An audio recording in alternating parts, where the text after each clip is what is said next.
dengan Pak Sutarjo, Mas Bowo, sama Mbak Tri. Nah, yang menarik dari Desa Randusari adalah mereka peraih juara pertama Desa Pangan Aman se-Indonesia ya Pak. Ini nggak main-main loh ini, tapi se-Indonesia ini tepuk tangan dulu lah untuk Desa Randusari.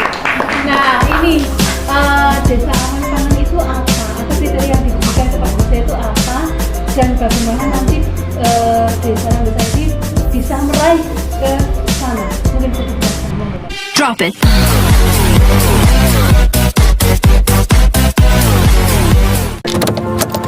Selamat pagi Sobat Tani, saat ini saya sedang berada di Desa Randusari dan kita berjumpa lagi di Pojok Simanis, Pojok Konsultasi Manajemen Agribisnis Klaten.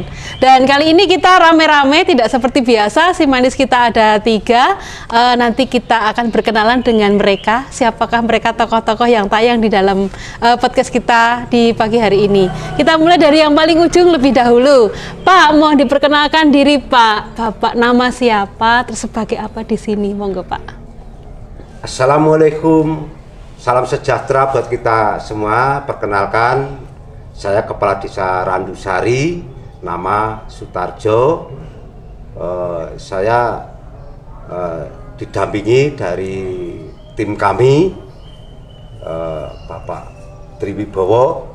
Ya Mas Tri ya, yang tengah ya, Mas Triwibowo. Atau biasa dipanggil Pak Bowo. Oke, kemudian satu lagi Putri Mulyani, biasa dipanggil Mbak Tri. Dengan Pak Sutarjo, Mas Bowo, sama Mbak Tri. Nah, yang menarik dari Desa Randusari adalah mereka peraih juara pertama Desa Pangan Aman se-Indonesia ya Pak. Ini nggak main-main loh ini, tapi se-Indonesia ini tepuk tangan dulu lah untuk Desa Randusari. Nah, ini Desa Aman Pangan itu apa? Atau kriteria yang diberikan kepada desa itu apa? Dan bagaimana nanti Desa Randusari ini bisa meraih ke sana? Mungkin bisa dijelaskan. Itu Mbak, memang saya kalau kita menceritakan itu sebenarnya sejarahnya agak panjang. Oh iya, kita singkat ya Pak ya. Kita inovasi ini kan kita mulai dari tahun 2020. Dari kita sesuaikan dengan secara geografis di Randusari ini punya wilayah sekitar 161 hektar, 3.825. Itu total luas wilayah ya, desa? total wilayah. Sedangkan wilayah Randusari ini secara ini banyak tanah yang alih fungsi. Sedangkan di Randusari juga termasuk penyangga pangan nasional. Alih fungsinya jadi apa ya? Jadi alih fungsinya itu adalah menjadi tempat hunian atau tempat tinggal. Nah, kita bersama tim, bersama kami, perangkat kami, bersama lembaga kami, tokoh masyarakat kami berembuk. Gimana? Karena ini untuk mengalihkan hal tersebut, karena dimasuk Randusari termasuk penyangga pangan nasional, kita harus punya sebagai pengganti tanah-tanah yang sudah punya alih fungsi. Sedangkan kita melihat kondisi perkembangan di masyarakat kami, banyak potensi-potensi yang ada adalah UMKM untuk mengolah hasil bumi yang ada, perkebunan maupun hasil pertanian, menjadi produk andalan di desa kami. Karena apa? Di Randusari tidak punya situs candi, tidak punya kawasan wisata, tapi berdampingan dengan kawasan wisata. Nah, kita bersama teman kami ini Pak Triwibowo dengan Putri Mulyani, ini yang membidangi kaitannya untuk pengembangan pangan yang ada di Randusari, pemberdayaan, pembudidayaan. Ini kita berinovasi, berindukasi bersama masyarakat untuk bangkit dan untuk menggali potensi yang ada ya di Desa Randusari, Mbak, gitu. Iya. Jadi Desa Randusari ini ada di Kecamatan Prambanan ya. Tadi Pak Lurah mungkin menjelaskan desa ini tidak punya situs candi, tetapi di Kecamatan Prambanan ini banyak sekali situs candi. Iya, betul Mbak. Gitu ya Pak ya. Ya. Kebetulan nggak punya situs candi, Ya. jadi wisatanya nggak bisa jalan pertamanya ya Pak ya. Tapi membuat inovasi dengan mengembangkan hal lain gitu. Ya, jadi kita punya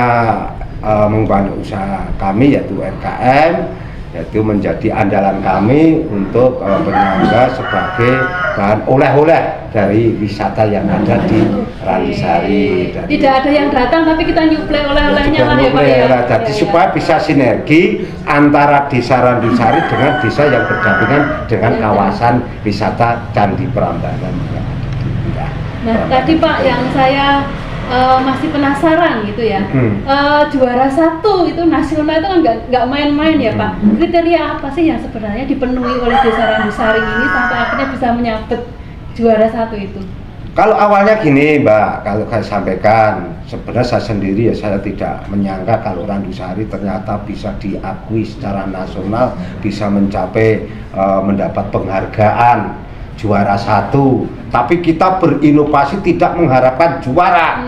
Nah, tapi karena ini dari tim kami, dari pembina kami, dari BPOM Provinsi yang selalu memotivasi, membinaan apa yang ada kegiatan-kegiatan kaitan berinovasi segala hal kemajuan yang ada di Randusari yang sifatnya positif untuk penanggulangan dan pengembangan juga potensi-potensi yang ada di desa Randusari yang bisa dikategori desa pangan aman nasional. Gitulah, ini kan saya tidak bisa mengutar secara semuanya karena dibantu sama Pak Triwibowo selaku tokoh dan juga pembina pertanian yang ada di wilayah Randusari, di desa Randusari, Kecamatan Prambanan Klaten, juga nanti dibantu dengan Bu Tri Mulyani selaku Kesra, ini yang bertanggung jawab kegiatan masalah kesejahteraan masyarakat yang ada di desa Randusari. Ini nanti supaya nanti bisa secara detail bisa disampaikan kepada Pak Triwibowo juga Bu Tri Mulyani gitu. Mas Bowo dikategorikan sebagai pangan aman tadi kan dari sisi kualitas makanannya dan juga kuantitasnya yang terjamin gitu. Nah itu yang dilakukan desa itu apa Mas untuk menjamin ketersediaan bahan baku? Pasti iya bahan baku karena tadi mensuplai oleh-oleh wisata gitu. Jadi kan harus continue itu karena sekarang wisata itu tidak hanya terjadi di hari-hari libur, hampir sepanjang waktu orang berwisata. Nah itu untuk menjamin ketersediaan bahan baku juga produknya serta menjaga kualitasnya itu yang dilakukan apa? Ya, itu untuk menjaga kualitas pangan amannya, itu untuk lebih jelasnya itu akan nanti akan sampaikan dengan Mbak Tri Mulyani bagian Mbak Tri yang bagian jadi terutama untuk pembinaan UMKM-nya sih Mbak, nanti untuk lebih jelasnya dan bisa dengan Mbak Tri Mulyani. Oke. Jadi ini peran pemerintah desa menggerakkan warga masyarakat melalui media UMKM yang ada di desa seperti itu. Nah sepertinya tokoh utamanya yang ada di samping saya ini ya Pak ya. Ada satu ibu Mbak Tri ini yang menjadi tokoh utama di balik kelangsungan pangan aman di desa Randusari. Mbak Tri, ayo coba ceritakan Mbak Tri apa yang sudah dilakukan Mbak Tri. Alhamdulillah ya, jadi keberhasilan dari keamanan pangan ini karena pertama kita desa itu punya komitmen untuk keamanan pangan. Yang kedua juga kita punya kerjasama yang baik antara semua pihak, baik itu pemerintah desa, masyarakat dan semua kader, dan juga pihak-pihak lain yang saling membantu seperti Dinas Kesehatan, dari Kemenag, dari Kecamatan Prambanan, dari utamanya dari BPOM sendiri ya. Jadi tadi seperti yang dikemukakan Bapak bahwa kita mempunyai potensi UMKM. Jadi bagaimana kita berupaya agar UMKM Desa Randusari itu bisa mempunyai nilai jual yang lebih. Jadi kita bantu yang pertama dari keamanannya. Jadi kita punya pojok kafe. Pojok kafe itu ada suatu pojok atau wadah yang digunakan untuk kita mengadakan pengujian kita makan bahan makanan yang kira-kira mengandung bahan berbahaya atau tidak itu. Itu desa punya? Kita ada di depan, nanti bisa dilihat, dan ini pun juga sifatnya gratis. Jadi itu untuk menjaga komitmen kita agar pangan aman yang ada di desa Randusari. Nah yang kedua kita punya Pok Lasar. Pok Lasar itu kelompok pengolah pemasar olahan pangan desa Randusari. Jadi semua UMKM olahan pangan yang ada di desa Randusari kita wadahi. Nah, bagaimana kita bekerja bersama-sama untuk mencari solusi agar sejahtera, agar lebih maju dalam bidang pengemasan, perizinan maupun pemasarannya. Dan alhamdulillah kita dari Kadar Keamanan Pangan kita membantu memfasilitasi untuk perizinannya, baik itu NIB, PRT, halal, ya. Komplit ya. Dan itu kita bantu, kan kita memanfaatkan pemerintah kan ada halal gratis. Iya. Nah itu jadi kita itu yang kedua kita untuk menambah nilai jual, otomatis tampilannya itu harus bagus. Nah, kita adakan foto produk. Nah, kita adakan pembuatan label, kita pembuatan stiker. Nah, terus pengemasannya. pengemasan pun kita yang pertama masih tradisional, kita buat yang semenarik mungkin ya.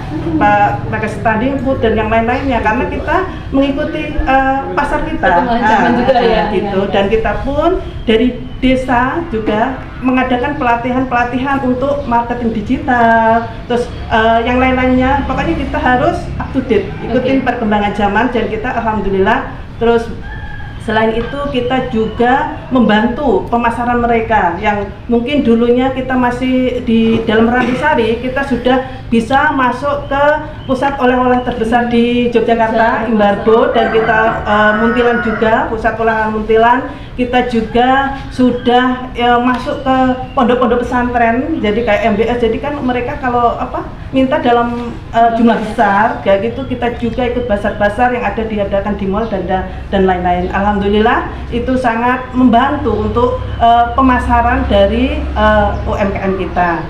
Nah, selain itu kita juga punya Waku Mambar.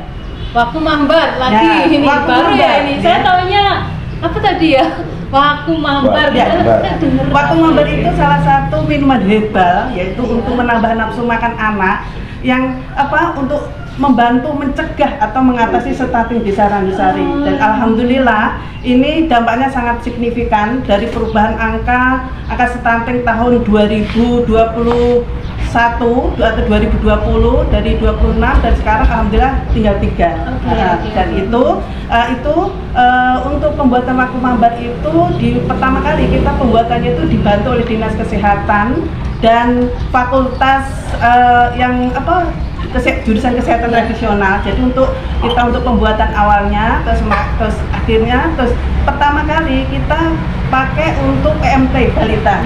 Nah, agar itu menarik minatnya anak, kita buat seperti es lilin.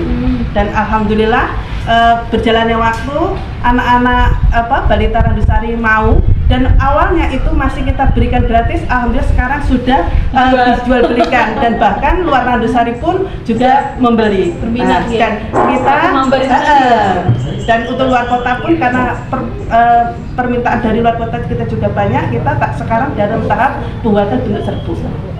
Tadi kan yang UMKM tadi udah sampai suplai ke banyak tempat ya. Iya. Nah, itu tadi yang mungkin yang menarik, produk unggulannya apa dari UMKM tadi? Stik sukun. Stik sukun. Hanya satu jenis itu saja atau ada yang lain, tapi stik sukunnya yang andalan? Nah, itu yang kita jadikan andalan. Kenapa? Karena mungkin dibandingkan desa-desa lain, Randusari yang paling banyak, dan itu Bahan baku sukunnya? Ya. Oke. Dan Ya. itu juga mungkin cocok untuk penanamannya untuk di desa Randusari karena untuk tanaman sukun. Nah, terus lagi, yang menarik lagi tadi kan diwadahi dalam bentuk UMKM. Nah, yang isinya UMKM itu penggeraknya itu adalah seluruh warga desa Randusari. Iya. Itu didominasi bapak-bapak kah, ibu-ibu kah, atau malah justru sekarang milenial muda? Kalau masalah makanan, Mbak, itu kaitannya adalah didominasi khususnya ibu-ibu. Oh iya, Gitu. jadi ini kader utamanya Iya, adalah ibu-ibu iya ya. gitu, Mbak. Oke. Nah, itu tadi kan pemanfaatan pekarangan yang lebih ditonjolkan adalah sukunnya ya Pak. Iya. Jadi itu semua rumah punya sukun kan sekarang ya, masih punya lahan gitu. Iya, yang lahan kosong, Yang lahan kosong. lahan nggak produktif kita usahakan ditanami sukun. Iya, ditanami sukun, terus nanti pengolahannya mereka berkelompok atau masuk di masing-masing rumah tangga itu? Ada yang punya sendiri, ada yang kelompok. Oh, ada yang kelompok juga. Iya. Nah, mungkin menjaga ketersediaan bahan baku tadi mungkin Mas Bowo selaku penggerak pertaniannya ya, menjaga keberlangsungan biar buah sukun Iya. itu selalu tersedia. Itu yang dilakukan apa saja? Ya, itu kan kalau untuk tadi stik sukun jadikan misalnya jadi produk unggulan dari Unggulan, Desa ya. Randusari. Kita juga tak lepas dengan bekerja sama dengan Dinas Pertanian, Mbak. Dan Dinas Pertanian terutama jadi untuk pembina, jadi petugas penyuluh pertanian tingkat kecamatan di Kecamatan Pamulang ini selalu aktif, Mbak. Jadi kita selalu berkonsultasi, bekerja sama, Pak, gimana sih untuk istilahnya mempertahankan produk kami, terutama bahan baku sukun itu tersedia terus. Karena apa? Kalau untuk sampai saat ini pun bahan baku sukun itu kalau kan itu tanaman musiman ya, Pak, Musiman ya. Jadi Kalau ada puncaknya pas iya, banyak, ya gitu, pas Pak. banyak kita mampu. Tapi kalau pas tidak musim kita harus sampai cari bahan baku sampai Cilacap. Oke, Iya. jadi memang untuk memenuhi kebutuhan pasar tadi masih harus nambah dari luar. Iya, ya karena itu untuk mulai tahun 2022 ya Pak Lurah, Iya. kita dari selaku pemerintah Desa Randusari bekerja sama dengan petugas penyuluh tingkat kecamatan, dengan penyuluh pertanian itu kita diskusi, kita ngobrol gimana supaya tanaman sukun itu tersedia secara penuh di Desa Randusari. Jadi kita pemerintah Desa Randusari memanfaatkan tanah pekarangan dan juga tanah kas desa yang kurang produktif itu ditanami untuk tanaman sukun, Mbak. Iya. Iya, jadi karena untuk menjaga kualitas juga, jadi kita selalu berinovasi, Pak, untuk menjaga pangan aman pangan itu juga kita pemanfaatkan pupuk-pupuk organik. Jadi Seperti bisa itu. dikatakan sukun stik sukunnya pun organik gitu. Iya, Oh, kita nggak bisa lepas, sebenarnya kita belum bisa lepas penuhnya dari pupuk kimia, tapi kita meminimalisir, mengurangi penggunaan pupuk kimia.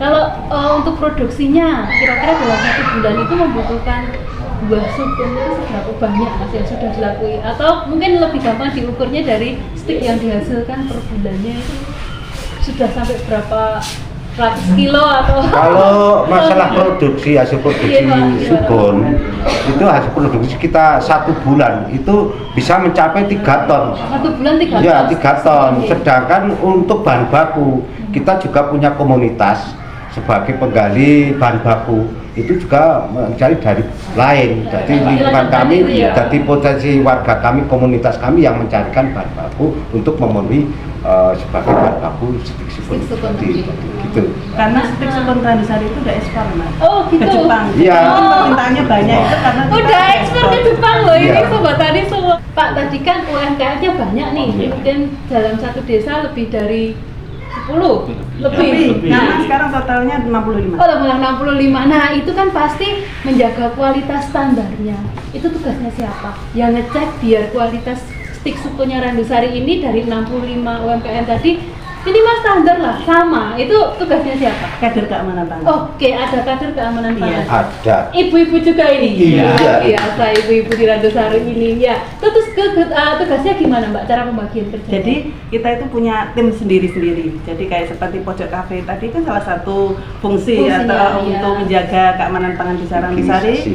Kita punya ada 3 orang itu yang kita dilatih dari BPOM untuk Iya. pengujian dan lain-lainnya. Dan kita ada petugas sebentar setiap 3 bulan sekali kita itu keliling ke warung-warung yang menjual olahan pangan. Jadi untuk mengadakan pengujian juga. Oh, Jadi biar berkala gitu ya. Oh, jadi iya. biar tiap kita itu tahu benar-benar kalau yang kita dijual di warung-warung itu benar-benar aman gitu. Oke. Oh iya. Hmm. Itu berarti ada petugasnya Iya, ya. ada. Jadi kita kuantitas terjaga dari suplai bahan baku lewat kelompok tani tadi, kemudian kualitasnya pun terjaga. Itu pun ya. petugas itu tanpa bayaran, itu sukarelaan. Itu ya keunggulannya Bapak sebagai kepala desa, Pak. Bagaimana Bapak bisa menarik warga untuk dengan sukarela ini loh Pak, tanpa bayaran tapi berjuang untuk kemajuan bersama Pak. Yang Pak ada lakukan itu apa sampai bisa menarik ibu-ibu sebanyak itu tadi untuk bekerja bersama ini Pak? Nah, kalau kita kan selalu kita berkomunikasi, ibu-ibuan justru yang banyak punya gagasan untuk berinovasi. Nah, setelah itu kan kita ajak bersama supaya desa kita ini bisa terangkat dari segi kemajuan, kemakmuran, dan dari segi mengangkat juga SDM kita, Oh, iya, ya, iya. warga kami. Tadi banyak pelatihan juga. Ya, Oke. itu SDA kami juga untuk potensi SDA kami yang ada di wilayah kami. Ini kan membutuhkan berbagai elemen masyarakat untuk supaya bangkit bersama. Dan itu membuka lapangan kerja baru ya Pak? Iya, gitu harapan Tadi kami ya. gitu. Yang pasti kan gini Mbak, jadi terutama untuk kalangan ibu itu kan bagaimana bisa meningkatkan taraf ekonomi. Iya. Yang pasti itu. Kalau ekonomi naik itu menarik Iya. karena mereka membutuhkan biaya hidup juga sekarang semakin lama semakin mahal. Iya. Terus satu lagi yang menarik bagi saya juga yaitu Wakumambar. Iya. Ya, isu stunting itu kan menjadi isu nasional. Iya. Itu menjadi perhatian khusus ya, perhatian khusus bagi pemerintah kita karena begitu balita ada dalam range stunting itu Iya. udah yang harus dilakukan kompleks sekali. Nah ini idenya siapa membuat minuman Wakumambar ini tadi loh. Istilahnya itu pertama untuk menambah nafsu makan anak-anak. Dan itu bahan bakunya apakah boleh disampaikan ke kita bahan pokoknya adalah apa? Boleh sekali. Oke, moga silakan Mbak Tri. Jadi Wakumambar itu adalah ide bersama.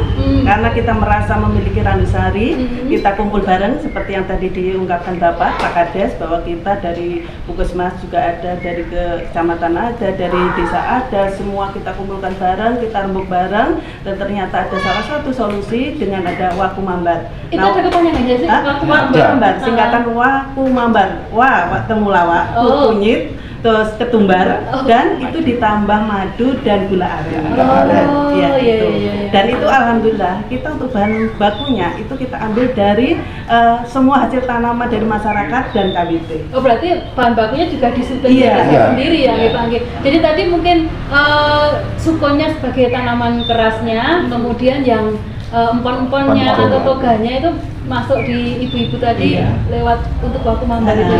Nah itu kan stunting yang jenengan raih adalah bagaimana meningkatkan nafsu makan. Iya. Iya, Ternyata bisa. titik tolaknya ada di situ ya. Iya. Ketika nafsu makan anak itu meningkat, Meningkat. kita masukin apa-apa lebih Iya, gampang bisa, ya Pak ya. gitu. Nah, dan itu berhasil mengentaskan angka Angka stunting. stunting. Nah, itu. Tadi berapa persen tadi sempat disampaikan lumayan banyak ya Iya. pengentasannya. Dari 22 sampai sekarang 3. Oh ya itu udah 90-an% ya. Ya, signifikan pokoknya. Signifikan. Signifikan. Oh ya itu dari dan dipakai bentuk adalah es lili. Iya.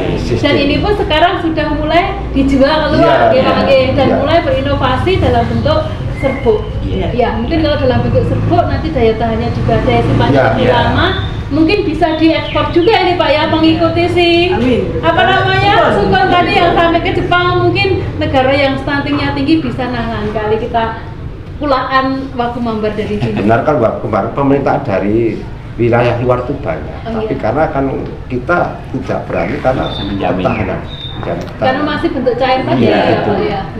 Ya nanti semoga inovasi yang bentuk serbuk ini kita tunggu. Iya. Karena di desa yang lain, di kecamatan lain, di kabupaten lain ini yang stunting juga masih banyak. Iya. Nah itu mungkin nanti bisa jadi alternatif bersama. Solusi di Randusari bisa jadi solusi untuk seluruh kabupaten dan mungkin juga nanti Secara nasional. juga bisa ya Pak ya. Iya. Nah saya mewakili Pojok Simanis terinspirasi dan bangga dengan Desa Randusari karena tidak semua desa menanggapi kegiatan dan juga permasalahan itu secara mendadak seperti ini. Yang dilakukan Desa Randusari itu tadi sudah istilahnya semua segmen terlampaui, tanaman pangan jalan, UMKM jalan, peningkatan perekonomian keluarga jalan, pengentasan stunting dari sisi kesehatan juga jalan ya Pak Anggi. Iya. Nah, terima kasih sekali. Mungkin ini akan menjadi inspirasi bagi desa-desa lain di luaran sana, di luar Randusari dan di luar Prambanan, bahwa keamanan pangan itu menjadi kunci yang sangat baik bagi perekonomian bagi masyarakat di desa. Karena yang dijamin bukan hanya kualitas, tapi juga kuantitas atau Kuantitas. ketersediaan. Iya. Mungkin seperti itu yang bisa kami sampaikan obrolan kita. Kalau dilanjutkan pasti akan sangat panjang. Panjang. Karena ini menarik sekali Iya, ya Bapak-bapak betul. ya dan Mbak Tri juga. Nah, kita akan berjumpa lagi di Pojok Simanis selanjutnya. Pojok Simanis, kerja keras, kerja cerdas, kerja ikhlas. DKPP Klaten, pelayanan prima, petani sejahtera. Salam.